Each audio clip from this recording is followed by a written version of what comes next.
Greetings, everyone. My name is Nell Green, and I serve with the Co-operative Baptist Fellowship as field personnel. My husband, Butch, and I serve in the city of Houston, Texas, but today I come to you from Oakland Baptist Church in Rock Hill, South Carolina. Butch and I have been here the last few months on an off-field assignment. It's been a wonderful time reconnecting with partners, churches, and friends in this area, particularly those in North and South Carolina.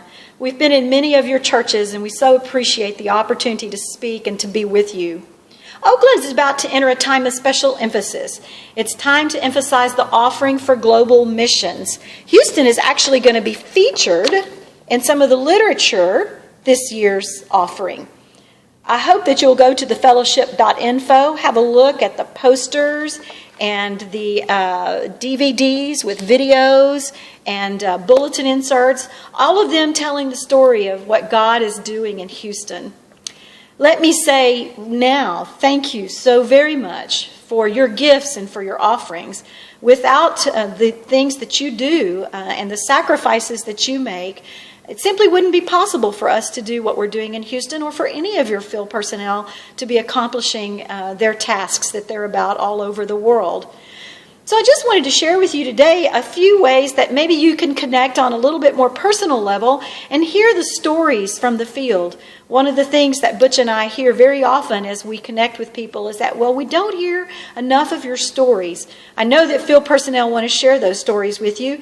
So perhaps you could maybe ask your field personnel if they would mind putting together a little prayer card like I have here. I did this for Oakland really quickly, just a few little prayer points, one for us and one for Janae Angel, who serves in Antwerp, Belgium.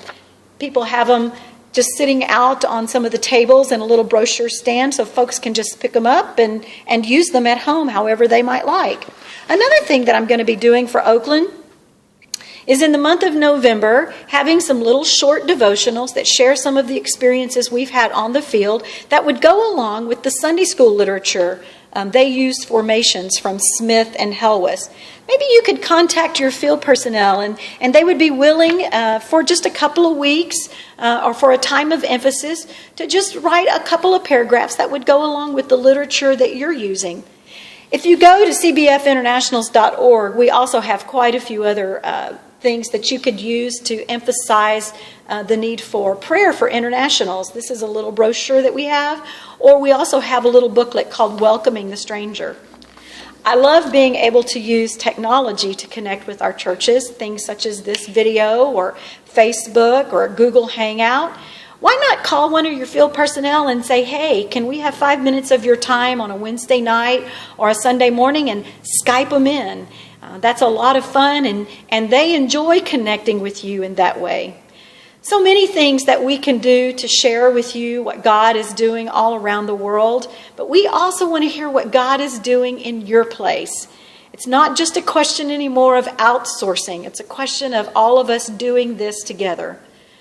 So as you come into your time of emphasis for the offering for global missions, I hope you'll call on your field personnel to share their stories, and I hope you'll share your stories with us.